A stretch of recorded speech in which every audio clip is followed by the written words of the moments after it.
كلاش الديري يستعمل للفلاحة وللإسراحة بالغنم وضد المية، ويستعمل للجخ. عرفت شلون يابا؟ هذا الدير كثير عالم تلبسه الجخ بيه يعني. فهمت علي؟ كلاش قديم وله نقشات حلوة، وقاموا يتطورون الشباب يعني بشغله.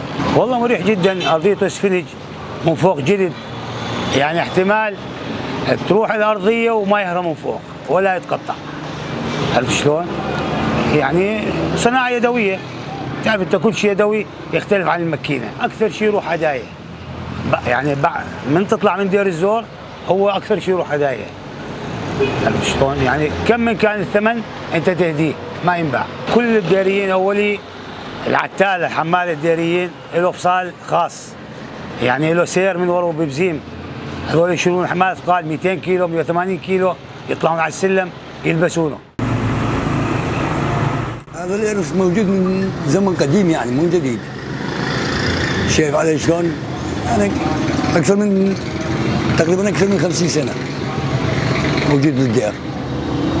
شايف معروف كلياته انه باسم كلاش الديري. يجينا الجلد من الشام كله طبعا جلد بقر، منه جلد بقر على جلد ماعز على جلد غنم. شايف شلون؟ جلد جمل. شايف شلون؟ هذا كله يشتغل معنا احنا. شايف شلون؟ يكون بالشام من هاي تجينا علينا احنا لاي هنا. شايف نقلبها علينا احنا هنا ونبصلها ونجهزها.